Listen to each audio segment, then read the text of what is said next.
পদ্ধতি নিয়ে জনগণকে বুঝাইতে চাচ্ছে এটা একটা অগণতান্ত্রিক পদ্ধতি। আচ্ছা, আমি একটা উদাহরণ দিই।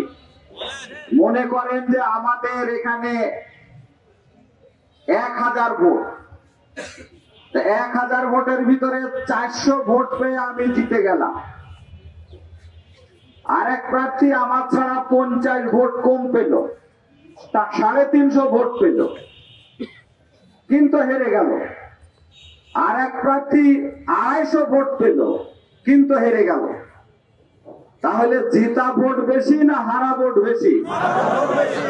জিতলে 400 ভোট, আর আমার বিপক্ষে দাঁড়িয়ে আছে 600 ভোট। দাঁড়িয়ে আছে কিনা? আমরা চাচ্ছি তিনারা যে দলে থেকে দাঁড়িয়েছিল সারা দেশের সেই দলের জন্য কাউন্ট হোক ভোটটা, এবং যারা যত পার্সেন্ট ভোট পাবে সেই পরিমাণ সংসদ সদস্য যোগ্য লোকগুলাকে দিয়ে রাষ্ট্র পরিচালিত হোক। যদি এককভাবে কেউ ক্ষমতায় যায় মাত্র 40% ভোট পেয়ে, তাহলে বিগত দিনে যে স্বৈর শাসক গড়ে উঠেছিল আমাদের, সেই স্বৈর শাসক আবার বাংলাদেশে গড়ে উঠবে। আমরা লেভেল প্লেইং ফিল্ড চাই মাঠের জন্য। এখন থেকে হুমকি ধামকি দেওয়া শুরু করেছেন, কে যায় দেখে নেব, বিভিন্ন ট্যাগ লাগিয়ে কথা বলছেন।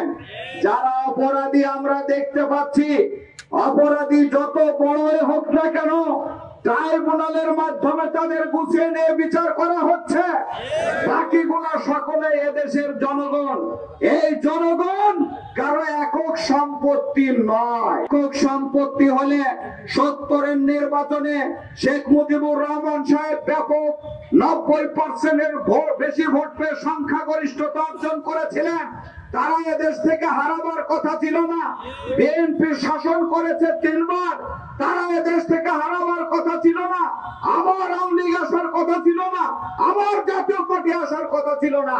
জনগণ চায় তাদের প্রত্যাশিত একটা সরকার আসুক, যার কারণে জনগণ বারবার তাদের মতকে পরিবর্তন করেছে। ঠিক কিনা? আগামীর নির্বাচন জনগণ যেটা চায় তাদের আশা আকাঙ্ক্ষাকে প্রতিফলিত হতে দিতে হবে।